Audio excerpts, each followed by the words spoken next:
मेरा नाम सुगंधा है। 1 महीने पहले मेरा गांव से रिश्ता आया था। मेरे घर वाले मेरी शादी वहां पर करना तो नहीं चाहते थे, लेकिन कुछ लोगों ने कहा था कि लड़का बहुत अच्छा है और शरीफ है, आपकी बेटी को बहुत खुश रखेगा।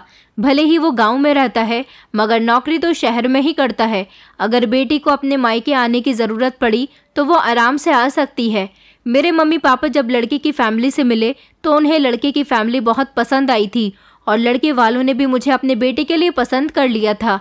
इस तरह मेरा रिश्ता गांव में तय हो गया था। मैं किसी को पसंद नहीं करती थी, इसलिए मेरे घर वाले मेरी शादी जिस तरह से करवा रहे थे, मैं खुशी खुशी करने के लिए तैयार थी। और फिर फाइनली मेरी शादी भी हो गई थी। मैं जब अपनी ससुराल आई तो मेरे ससुराल का जॉइंट फैमिली सिस्टम था। मेरी एक बड़ी जेठानी थी और एक छोटा देवर था। मेरा पति अपने एक बड़े भाई से छोटा था और अपने एक छोटे भाई से बड़ा था, और मेरी एक ही कुंवारी जवान नंद थी जिसकी अभी तक शादी नहीं हुई थी। मेरे देवर की भी अभी शादी नहीं हुई थी। इस घर में सब लोगों का एक जगह ही खाना बनता था। मेरी जेठानी बहुत अच्छी औरत थी और मुझे अपनी जेठानी बहुत पसंद थी। सास ससुर तो ऐसे थे जैसे नॉर्मल सास ससुर होते हैं और अपनी बहुओं के साथ बिहेव करते हैं। शुरू शुरू में हर सास बहू के लिए बहुत अच्छी होती है, लेकिन कुछ दिनों के बाद सास के दिल से बहुएं उतरने लगती हैं। मेरा पति बहुत अच्छा था, मुझसे बहुत प्यार करता था। इस घर में सबसे ज़्यादा पढ़ा लिखा मेरा पति ही था, जो एक अच्छी नौकरी करता था, जबकि मेरा देवर तो बिल्कुल आवारा था। सारा दिन अपने दोस्तों के साथ मिलकर आवारागर्दी करता रहता था। उसे इस घर में कोई रोकने टोकने वाला ही नहीं था। हर कोई यही कहता था कि वो सबसे छोटा होने की वजह से लाडला है और सब उसे सबसे ज़्यादा प्यार करते हैं। मगर लाडला होने का मतलब ये तो नहीं होता कि हम उस इंसान को बिगाड़ कर ही रख दें। प्यार एक अपनी जगह होता है और किसी भी औलाद को समझा कर रखना और उसे अच्छे संस्कार देना, ये भी माता पिता की जिम्मेदारी होती है। ऐसा नहीं होता कि अगर कोई बच्चा सबसे छोटा है और लाडला है तो उसकी परवरिश अच्छे से ना की जाए, उसकी अच्छी बुरी बात पर ध्यान ना दिया जाए और जैसा वो करे उसे करने दिया जाए। मेरा देवर बहुत बिगड़ा हुआ था। ऐसे ही उसके दोस्त भी थे जिन्होंने उसे बिगाड़ कर रखा था। हमेशा इंसान गलत लोगों की संगत में आकर ही बिगड़ता है। जब मेरी शादी हुई थी और मेरे ससुराल वाले बारात लेकर हमारे घर आए थे तो मेरे मायके की जो लड़कियां थीं, मेरा देवर और उसके दोस्त उन लड़कियों को भी छेड़ रहे थे। शादी के समय तो मैंने ये बात बर्दाश्त कर ली थी, लेकिन शादी के बाद मुझे पता चला कि मेरा देवर हमेशा से ही ऐसी हरकतें करता है, तो मुझे उस पर बहुत गुस्सा आया था। मुझे हमेशा घर के सारे ही लोग यही समझाया करते थे कि वो सबसे छोटा है और लाडला है, इसलिए उसे छोटी छोटी बातों पर रोक टोक कभी मत करना।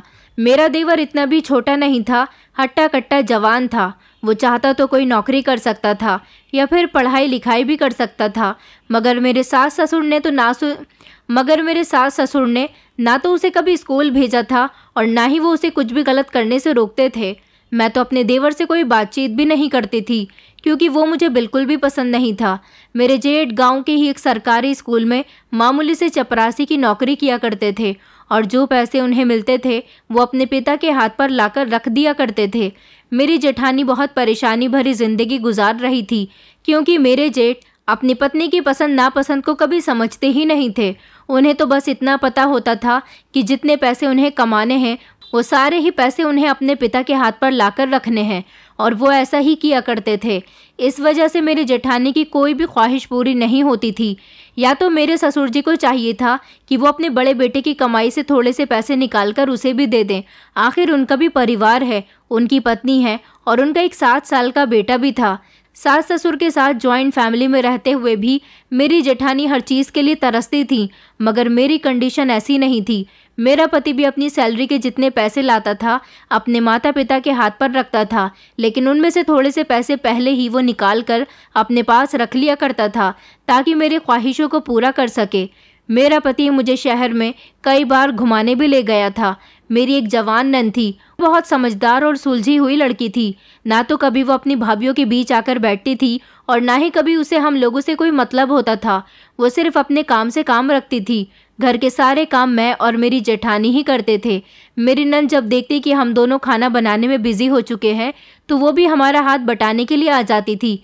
मेरी नंद देखने में बहुत खूबसूरत थी।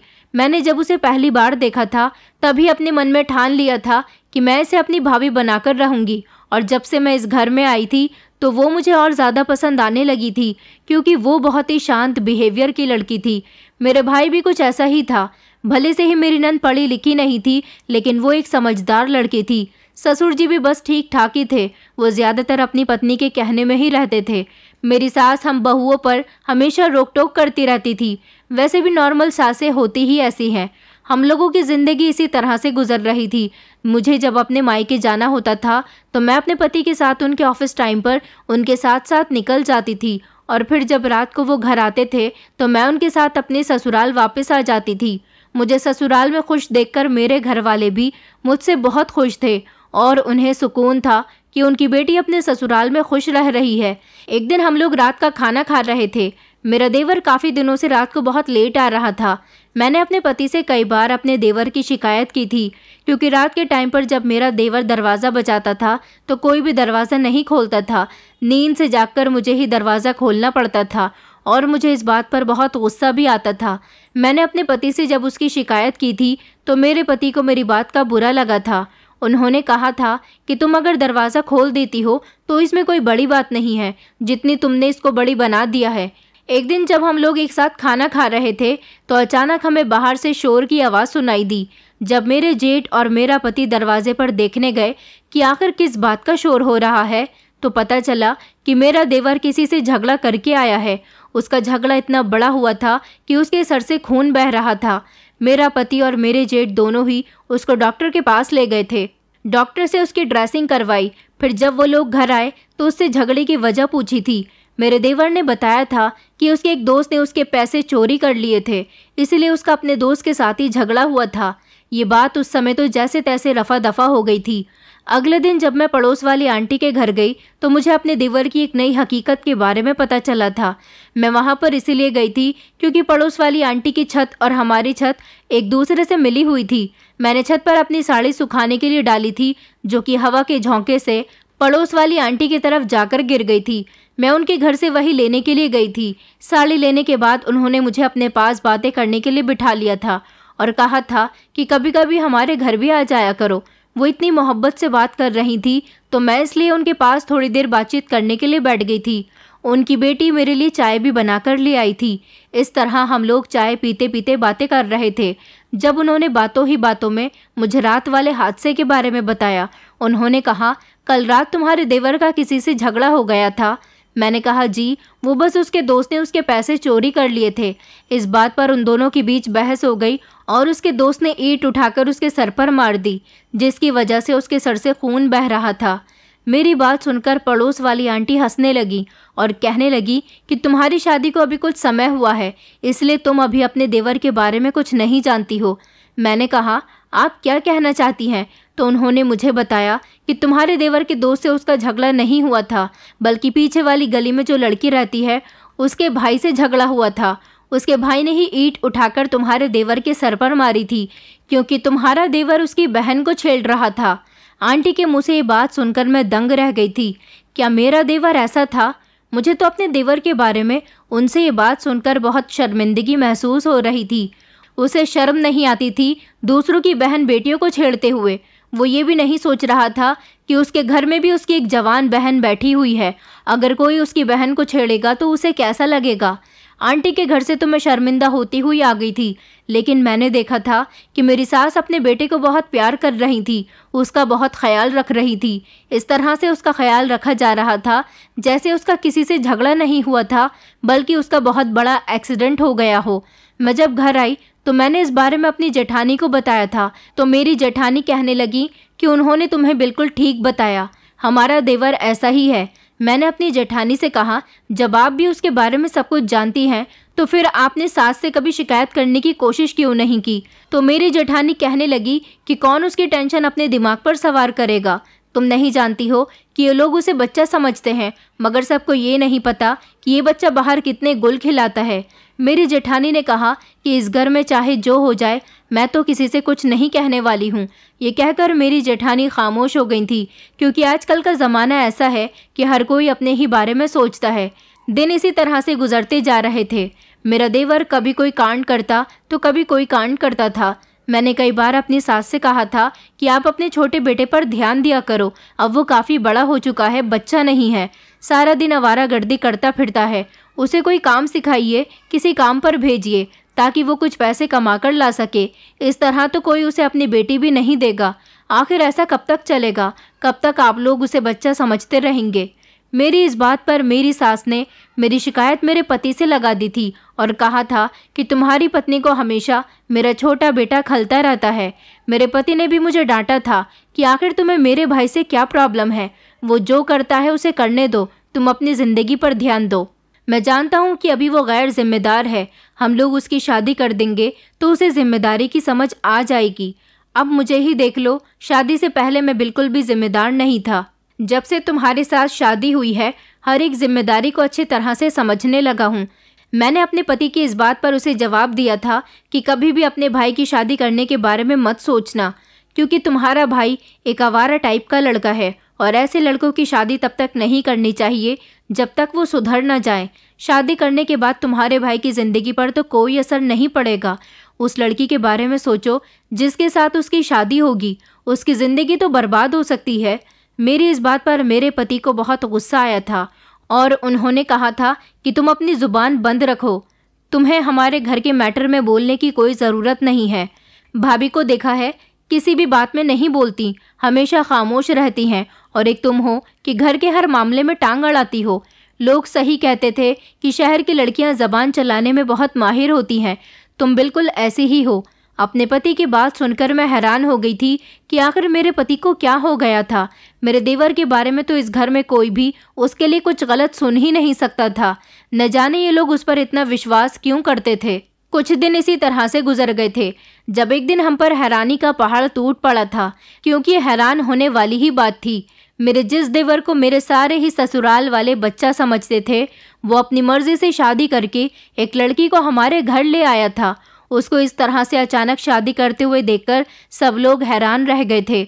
हालांकि इस बात पर मेरे सास ससुर अपने बेटे से बहुत नाराज़ हुए थे कि उसने किसी को भी बिना बताए शादी कैसे कर ली, और तो और ये लड़की कौन है जिसे वो इस घर में लेकर आया है।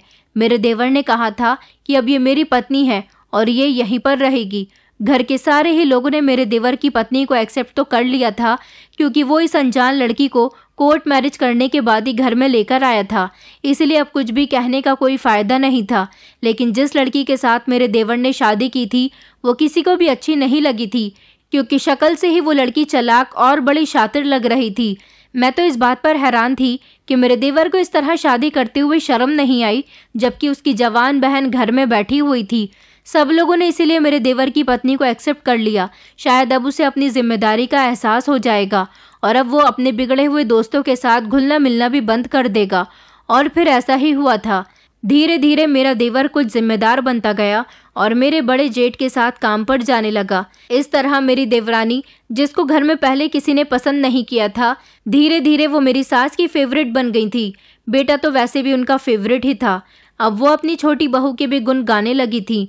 मेरी देवरानी ने अपने चालाकपन से घर के सारे मर्दों के साथ साथ मेरे सास ससुर को भी अपने वश में कर लिया था। मेरी जेठानी और मुझे तो जैसे घर में कोई घास ही नहीं डालता था, और मेरी देवरानी इस घर में हर एक की फेवरेट बन गई थी। अब घर में उसकी ही बात सबसे ज़्यादा मानी जाती थी और उसने घर का सारा कंट्रोल भी अपने हाथ में ले लिया था, जो कि पहले मेरी सास के हाथ में था। अब पूरे घर पर मेरी देवरानी का ही राज था। उसी की चालाकी थी जो हर कोई उसकी तारीफ करता था। वो सबके सामने अच्छा बनने के लिए मीठी मीठी बातें किया करती थी। हम दोनों बहुएं घर की बड़ी बहू होने के बावजूद भी इस घर में कोई अहमियत नहीं रखते थे। मेरा पति भी हर बात में मेरी देवरानी को आगे देखना चाहता था। अगर मैं उनसे कभी कुछ कह भी देती तो वो मुझ पर नाराज़ होने लगते थे। समझ नहीं आ रहा था कि इस देवरानी ने किस तरह से सब लोगों के दिलों पर अपना कब्जा कर लिया। एक बात मुझे अपनी देवरानी की बड़ी ही अजीब लगती थी। वो ये बात थी कि जब भी कोई उसके मायके वालों के बारे में उससे कोई सवाल करता था तो वो घबरा जाती थी। अचानक उसके चेहरे का रंग उड़ जाता था और वो बात को बदल दिया करती थी। मैंने भी कई बार अपने मायके जाकर अपनी देवरानी की हरकतों के बारे में जब अपनी मम्मी को बताया तो मेरी मम्मी कहती थी कि ऐसा लगता है कि तुम्हारी देवरानी के आगे पीछे कोई नहीं है। या तो वो कोई लवारिस या अनाथ लड़की है या फिर कोई बाजारू लड़की भी हो सकती है। ऐसा ही मुझे भी लगता था। या तो मेरी देवरानी अपने घर से भागी हुई है या फिर वो किसी बाजार की औरत है, क्योंकि एक तो उसकी चाल ढाल और उसके लक्षण संस्कारी औरतों जैसे बिल्कुल भी नहीं थे, और दूसरा, उससे हमेशा एक ही औरत मिलने के लिए आया करती थी। ये औरत बड़ी ही अजीब सी थी। मेरी देवरानी उसे अपनी दोस्त बताती थी। ये औरत मुझे कुछ अजीब सी लगा करती थी और मुझे इसका अपने घर में आना बिल्कुल भी पसंद नहीं था, क्योंकि ये जब हमारे घर में आती थी तो हर किसी के कमरे में ताका झांकी करती थी और ऐसे लोग मुझे बिल्कुल भी पसंद नहीं थे। मैं जब इस बारे में अपने पति से शिकायत करती थी तो मेरा पति कहता था कि घर आए मेहमान के बारे में ऐसी बातें नहीं करते। अगर कोई तुम्हारे कमरे में झांक रहा है तो उसके बारे में ऐसे नहीं कहते। मेरा पति तो पूरी तरह से बदल कर रह गया था, जबकि यही हाल मेरे जेठ का भी था। मेरे जेठ हमेशा ही मेरी देवरानी की बहुत तारीफ किया करते थे, जैसे कि मेरे पति करते थे। घर के सारे मर्दों को तो जैसे मेरी देवरानी ने अपने काबू में कर लिया था। मेरा सिक्स सेंस कहता था कि ये औरत ठीक नहीं है और इसकी जो दोस्त हमारे घर पर आती है वो भी मुझे ठीक नहीं लगती थी। जब भी मेरी देवरानी की दोस्त हमारे घर पर आती थी, बिना खाना खाए नहीं जाती थी और न जाने मेरी देवरानी और वो औरत आपस में क्या बातें करती थीं। बंद कमरे में 2-3 घंटे से पहले नहीं निकलती थीं। कमरे के अंदर से उनकी खुसुर पुसुर की आवाज़ें आती रहती थीं। और एक चीज़ थी जो मैंने अपनी देवरानी की दोस्त के अंदर नोटिस की थी। अब ये पता नहीं मेरा वहम था या फिर किसी खतरे की निशानी थी। वो मेरी नंद को बड़ी गौर गौर से देखती थी। मैंने उस औरत को कई बार अपनी नंद के कमरे की तरफ जाते हुए देखा था और जब मेरी नंद हम लोगों के बीच बैठी होती थी और अचानक से मेरी देवरानी की दोस्त आ जाती थी तो वो बड़ी गौर गौर से मेरी नंद को देखती थी। फिलहाल वो मेरी देवरानी की दोस्त थी और हम सारे घर वालों पर तो जैसे मेरी देवरानी का ही हुक्म चलता था, इसलिए हम में से कोई भी कुछ नहीं कर सकता था। मेरी तो इस घर में कोई सुनने वाला ही नहीं था, इसलिए जो यहाँ हो रहा था मैं वो सब कुछ खामोशी से बर्दाश्त करती रहती थी। मगर जब ये औरत मेरी नंद के कमरे में जाती थी तो मुझे बहुत बुरा लगता था, क्योंकि मेरी नंद जवान थी और बहुत मासूम थी। वो बेचारी तो कभी किसी से तेज़ आवाज़ में भी बात नहीं करती थी और ये जो औरत मेरी नंद की दोस्त थी उसकी तो आवाज़ ही इतनी तेज़ थी कि बात करती थी तो ऐसा लगता था जैसे किसी से झगड़ा कर रही है। एक दिन जब ये हमारे घर आई तो मेरी नंद के कमरे में जाकर बैठ गई थी और काफ़ी देर तक मेरी नंद से बातें करती रही थी। थोड़ी देर के बाद जब वो हमारे घर से चली गई तो मैं अपनी नंद के कमरे में गई और उससे पूछने लगी कि ये तुमसे क्या बातें करती है। दोस्त तो ये देवरानी की है, मगर जब भी घर में आती है तो तुमसे भी बातचीत ज़रूर करती है। मेरी बात पर मेरी नंद कहने लगी कि भाभी, बस ये हमेशा मेरे कमरे में बैठ जाती है और कहती है कि तुम बहुत सुंदर हो, तुम्हारा शादी करने का मन नहीं करता, भगवान तुम्हें अच्छा वर देगा। मेरी नंद कहने लगी कि मुझे तो उसकी बातों की कुछ समझ ही नहीं आती, मैं तो बस खामोशी से उसकी बातें सुनती रहती हूँ। उसे जो कहना होता है वो खुद ही कहती रहती है और मेरे कमरे से फिर चली जाती है। मैंने अपनी नंद से कहा कि फिर भी वो बहुत शातिर और चालाक लगती है, तुम उससे बचकर रहना। मेरी नंद कहने लगी कि जी भाभी, जैसा आप कहोगी मैं वैसा ही करूँगी। मेरी नंद ऐसी ही थी, उसको जैसा समझाया जाता था वो आसानी से समझ जाती थी। वो बेचारी इतनी सिंपल और भोली थी कि किसी की भी बातों में आसानी से आ जाती थी। मेरी देवरानी बहुत चालाक थी, हमेशा उसे अपनी मीठी मीठी बातों में लेकर उससे अपने काम करवाया करती थी। घर के हालात इसी तरह से चल रहे थे कि अचानक मेरे पति के मामा जी के यहाँ शादी आ गई। मेरे पति के मामा का घर शहर में था और वहाँ पर शादी में जाना हम लोगों के लिए बहुत ज़रूरी था, क्योंकि उन्होंने जब हमें इनविटेशन दिया था तो हम लोगों से कहा था कि शादी में सबको ज़रूर आना है। हम सब बहुत खुश थे, मगर खुशी के इस मौके पर मैं नहीं जानती थी कि हमारे घर में एक बड़ी मुसीबत आने वाली है। जिस दिन हम लोग शादी में जाने वाले थे उस दिन अचानक मेरी नंद की तबीयत खराब हो गई। उसको बहुत तेज़ बुखार था, इसलिए वो घर पर ही रुक गई थी, हमारे साथ नहीं चल सकी। हम घर की बहुएं थे, हमारा शादी में जाना बहुत ज़रूरी था। मेरी सास कहने लगी कि बेटी की तबीयत ठीक नहीं है, मैं घर में रुक जाती हूँ, तुम लोग शादी में चले जाओ। जिस पर मेरी देवरानी ज़बरदस्ती मेरी सास को ले गई। वैसे भी वो मेरी सास की फेवरेट थी और मेरी सास उसकी हर बात को मानती थी। उसने कहा कि मम्मी जी, आप मेरी खातिर शादी में चलो, क्योंकि मैं वहाँ किसी को नहीं जानती हूँ। दोनों भाभियाँ तो वैसे भी मुझसे ज़्यादा बात नहीं करती हैं। मैं अगर शादी में अकेली जाऊँगी तो किस तरह सबको पहचानूंगी। मैं तो शहर में किसी को जानती भी नहीं हूँ। अपनी देवरानी की इस बात पर मैं अपनी जेठानी का चेहरा देख रही थी, जिस पर मेरी जेठानी ने भी मुँह बिगाड़ लिया था, क्योंकि मेरी देवरानी हमेशा हम दोनों बहुओं को सास के आगे जलील करने में कोई कसर नहीं छोड़ती थी। ज़बरदस्ती मेरी देवरानी जोर देकर मेरी सास को अपने साथ ले गई। सुबह के टाइम हम लोग शहर जाने के लिए निकले थे। रात को जब शादी संपन्न हुई तो हम अपने घर आ गए थे, लेकिन जैसे ही हम घर आए तो हम सब लोगों के होश उड़कर रह गए थे, क्योंकि मेरी नंद घर में नहीं थी, वो घर से गायब हो चुकी थी। हमारे घर में तो रोना धोना शुरू हो गया था। चारों तरफ गम का माहौल छा गया था। मैं भी अपनी नंद के लिए बहुत परेशान हो रही थी और हैरान भी हो रही थी कि आखिर मेरी नंद कहाँ जा सकती है। कुछ समझ नहीं आ रहा था। दुख के इस मौके पर रही सही कसर मेरी देवरानी ने पूरी कर दी थी। हमारा गम बांटने या लोगों को तसल्ली देने के बजाय उसने मेरी मासूम नंद के कैरेक्टर पर कीचड़ उछाल दिया था। वो सबसे यही कह रही थी कि वो ज़रूर किसी के साथ भाग गई होगी, और मुझे हैरानी इस बात पर थी कि मेरी देवरानी की बात पर सबने यकीन भी कर लिया था, लेकिन मैं इस बात पर यकीन नहीं कर सकती थी, क्योंकि मेरी नंद बहुत सीधी सादी लड़की थी।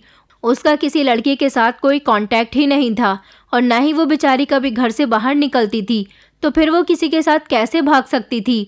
अब मैं खामोश नहीं रह सकती थी, क्योंकि मैं मान ही नहीं सकती थी कि मेरी नंद गलत थी। मैंने अपनी देवरानी से कहा था कि ये तुम कैसी बातें कर रही हो, तुम्हें शर्म नहीं आती एक मासूम लड़की के बारे में ऐसी बातें करते हुए। तो मेरी देवरानी कहने लगी कि भाभी, शर्म आपको आनी चाहिए। मैंने खुद अपनी आंखों से कई बार निवेदिता को किसी लड़की से फ़ोन पर बातें करते हुए सुना था। मैंने कहा उसके पास मोबाइल ही नहीं था, तो फिर वो किसी लड़के से कैसे बात कर सकती थी। तो फिर मेरी देवरानी कहने लगी कि मैं आपको अभी सबूत दिखाती हूँ कि उसके पास मोबाइल था या नहीं। मेरी देवरानी उसके कमरे से मोबाइल का सिम निकाल कर लाई थी। मैंने कहा आखिर ये कैसा सबूत है। तो मेरी देवरानी कहने लगी कि यही वो सिम है जिससे वो लड़के से बात किया करती थी, और अब जब वो भागी है तो सिम कमरे में ही छोड़ गई और अपना मोबाइल साथ ले गई। मेरी सास तो देवरानी की बात सुनकर अपना सर पीटने लगी थी और कहने लगी कि मैं अपनी जिस बेटी को इतना मासूम समझती थी वो इतनी चालाक निकलेगी, मैं नहीं जानती थी। मैं अपनी सास को समझाने की कोशिश करने लगी कि हमारी निवेदिता ऐसी नहीं है और ये झूठ बोल रही है। मैंने अपनी जेठानी से भी कहा कि भाभी आप बताओ, निवेदिता कितनी सीधी लड़की है। तो मेरी जेठानी खामोश हो गई, क्योंकि इस घर में ऐसा ही होता था।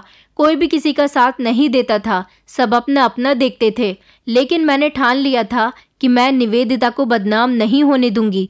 मेरी नंद गलत नहीं थी और ना ही उसने कुछ गलत किया है। घर के सारे लोग उसे बुरा भला कह रहे थे, एक मैं ही थी जो उसकी तरफ से बोल रही थी। मैंने अपने पति से कहा था कि मैं पुलिस में निवेदिता की गुमशुदगी की रिपोर्ट लिखवाने के लिए जा रही हूँ। जब मेरी देवरानी ने सब लोगों के सामने कहा कि अगर पुलिस में रिपोर्ट लिखवाई तो इस तरह हम लोगों की और ज़्यादा बदनामी होगी, क्योंकि पहले ही निवेदिता इस घर से भाग चुकी है। मेरे ससुर कहने लगे, बहू तुम खामोश रहो, हम पुलिस में रिपोर्ट नहीं लिखवाएंगे। पहले ही हमारी बेटी हमारे मुंह पर कालिक मलकर चली गई। हम नहीं चाहते कि पुलिस में रिपोर्ट लिखवाने से पूरे गांव में हमारी बेइज्जती हो जाए। मुझे अपने ससुराल वालों पर शर्मिंदगी महसूस हो रही थी कि निवेदिता उनकी अपनी बेटी थी। वो अपनी बेटी पर भरोसा ना करके अपने घर की बहू पर ऐसे भरोसा कर रहे थे जैसे उसको सालों से जानते हैं, जबकि जिस बेटी को उन्होंने पाल पोस कर बड़ा किया था उसको तलाश करने की ये लोग कोशिश ही नहीं कर रहे थे।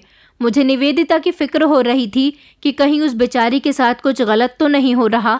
मैं निवेदिता को तलाश करना चाहती थी, मगर सब लोगों ने मुझे निवेदिता को तलाश करने के लिए मना कर दिया था। मेरे पति ने तो कह दिया था कि अगर तुमने मेरी बहन को तलाश करने की कोशिश भी की तो मैं तुम्हें डिवोर्स दे दूंगा। घर का माहौल बहुत बुरा हो चुका था। मेरी देवरानी ने मेरी सास को मेरे खिलाफ भड़का दिया था। मेरी सास मुझसे हमेशा झगड़ा करने लगी थी। उधर मेरी जेठानी को भी मेरे खिलाफ न जाने उसने कैसी कैसी बातें कही थी कि मेरी जेठानी मुझसे नाराज़ रहने लगी थी। इस तरह हम दोनों देवरानी जेठानी के बीच भी झगड़ा होने लगा था और मेरी जेठानी कहती थी कि मैं इस घर से जा रही हूँ, जो बातें मैंने कभी अपनी जेठानी को नहीं बोली थी। मेरी देवरानी ने मेरा नाम लेकर मेरी जेठानी को बोल दी थी और कहा था कि ऐसा सब मैंने अपनी जेठानी के बारे में कहा था। मेरी देवरानी ने मेरे जेठानी से कहा था कि सुगंधा भाभी आपके बारे में कहती है कि वो बिल्कुल भी खूबसूरत नहीं है, जबकि मैं बहुत खूबसूरत और शहर की पढ़ी लिखी लड़की हूँ। न जाने मेरी जेठानी कैसी जलन रखने वाली औरत बन गई है। जब लड़ाई में मेरी जेठानी ने ये सारी बातें कहीं तो मुझे एक झटका सा लगा था कि मैंने तो अपनी जेठानी के बारे में ऐसा कभी कुछ नहीं कहा था। मुझे समझ नहीं आ रहा था कि मैं क्या करूं। इस घर का हर एक मेंबर मेरे खिलाफ हो गया था। सब लोग चाहते थे कि मैं इस घर से निकल जाऊं, जबकि मैं सिर्फ अपने पति की वजह से ही इस घर में रुकी हुई थी, क्योंकि मैं हमेशा अपने पति को समझाती रहती थी कि मैं गलत नहीं हूँ। मेरी सास ने घर के सारे काम की जिम्मेदारी जेठानी और देवरानी को छोड़कर मेरे हिस्से कर दी थी और कहा था कि तुम हमारे घर का माहौल बिगाड़ना चाहती हो, इसीलिए घर गृहस्थी अब तुम्हें ही संभालनी होगी। लेकिन मैं कुछ भी करके निवेदिता को तलाश करना चाहती थी। निवेदिता को गायब हुए 1 महीना गुजर चुका था। इस सब के बीच एक अजीब बात यह थी कि मेरी देवरानी की जो दोस्त हर दूसरे तीसरे दिन हमारे घर पर आती रहती थी, जिस दिन से मेरी नंद गायब हुई थी उसने हमारे घर में कदम तक नहीं रखा था। न जाने उसने हमारे घर पर आना क्यों बंद कर दिया था। मेरा पति मुझे कुछ दिनों के लिए मायके छोड़ आया था। मैं अपने मायके तो आ गई थी, लेकिन वापस दूसरी बस में बैठकर खामोशी के साथ गाँव वापस आ गई थी, क्योंकि मुझे किसी को भी नहीं बताना था कि मैं गांव वापस आ गई हूं। इस दौरान मैं अपनी नंद की तलाश करना चाहती थी। मैंने अपनी नंद की सारी दोस्तों से इन्फॉर्मेशन इकट्ठी करनी चाहिए कि क्या सच में मेरी नंद का अफेयर किसी लड़के के साथ चल रहा है और वो घर से गायब हुई है, तो क्या वो सच में किसी लड़के के साथ ही गायब हुई है या फिर उसे किसी ने घर से अगवा किया है। मेरी नंद की गिनी चुनी 2 या 3 ही दोस्तें थीं और उन लोगों को उसके बारे में कुछ भी नहीं पता था, लेकिन एक दोस्त ने ये ज़रूर बताया था कि उसके पास तो मोबाइल ही नहीं था। इसका मतलब ये था कि वो सिम कार्ड जो मेरी देवरानी दिखा रही थी वो फर्जी सिम कार्ड था, क्योंकि उस समय मेरी देवरानी ने सबके सामने वो सिम कार्ड दिखाया था, जबकि उसके बाद वो सिम कार्ड उसने खुद ही गायब कर दिया था। मैं खुद ही खामोशी के साथ पुलिस में अपनी नंद की गुमशुदगी की रिपोर्ट दर्ज कराने के लिए चली गई थी, लेकिन जब मैं पुलिस स्टेशन गई तो वहाँ पर मेरी मुलाकात मेरे कॉलेज में पढ़ने वाले पुराने दोस्त के साथ हुई थी। वो हमारे गाँव के पुलिस स्टेशन में एक पुलिस इंस्पेक्टर था। उसका कहना था कि मैं तुम्हारी नंद को ढूंढने में तुम्हारी पूरी सहायता करूंगा। इस तरह पुलिस की पूरी टीम मेरी नंद को तलाश करने में लग गई थी और मेरे ससुराल में कोई भी नहीं जानता था कि मैं अपने मायके में नहीं बल्कि इसी गांव में छुपी हुई हूं और अपने ससुराल वालों से छुपकर अपनी नंद को तलाश कर रही थी।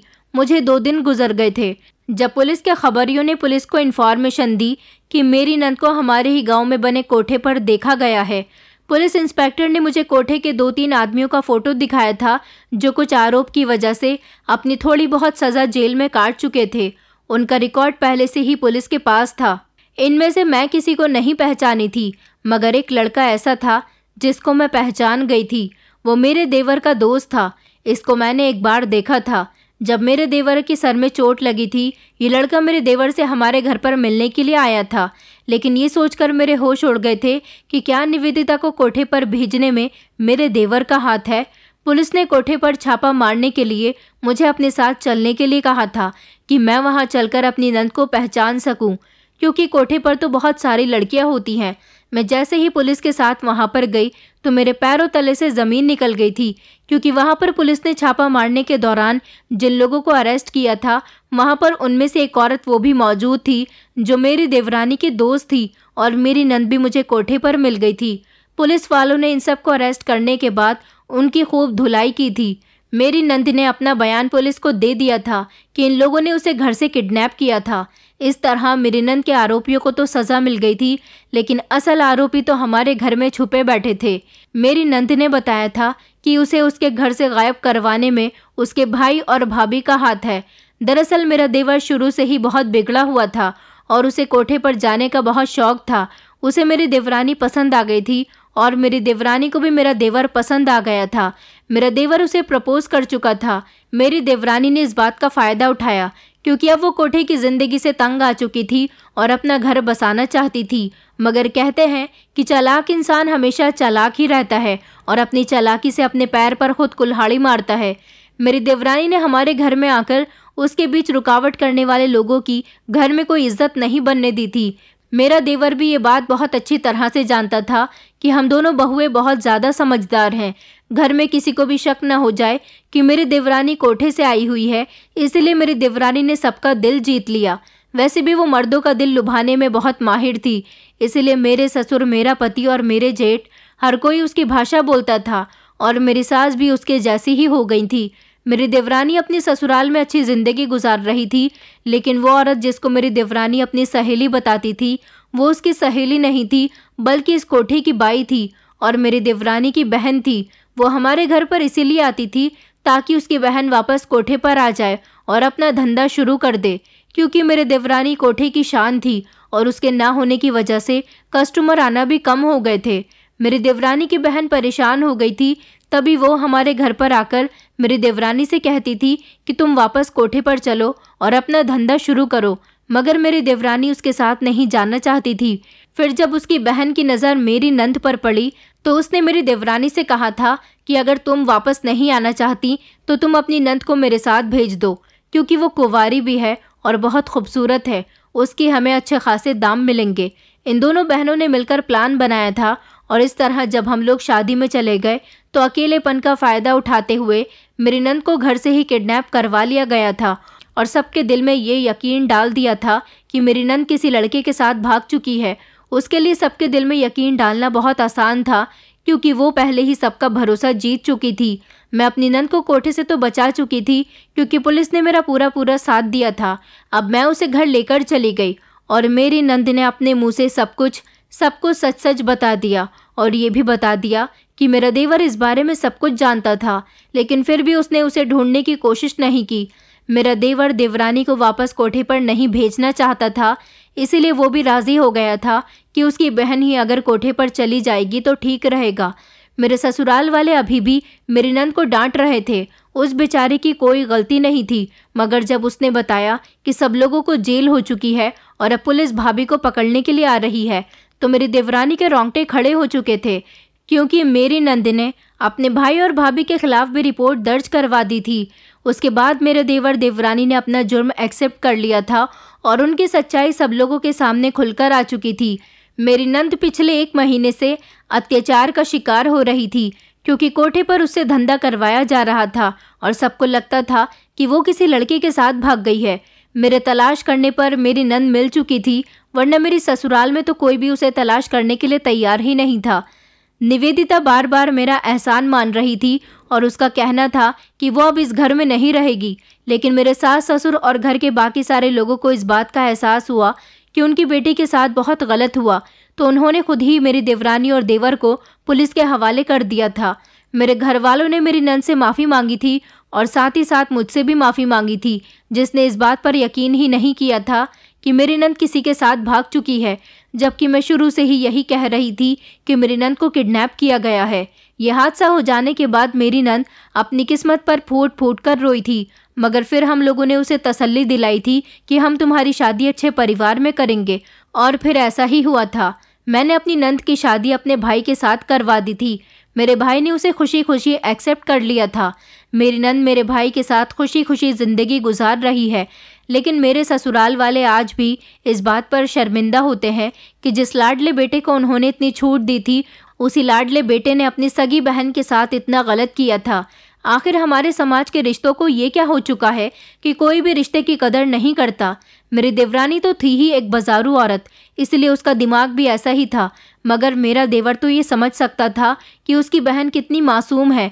मेरा देवर सब कुछ जानते हुए भी खामोश रहा और तो और अपनी पत्नी का साथ भी देता रहा। उसने अपने दोस्त को हमारे घर भेजकर अपनी बहन को किडनैप करवाया था।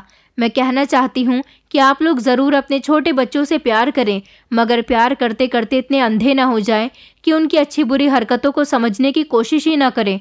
मेरा पति भी संभल चुका है और मेरे जेठ जेठानी भी। अब हम लोग एक दूसरे की काफ़ी परवाह करते हैं और एक साथ रहते हैं। दोस्तों, उम्मीद करती हूँ आपको हमारी कहानी पसंद आई होगी। कहानी पसंद आई है तो वीडियो को लाइक करें, चैनल पर नए हैं तो चैनल को सब्सक्राइब करें और हाँ, नोटिफिकेशन बेल को ज़रूर दबाएं ताकि अगली अपडेट सबसे पहले आपको मिले।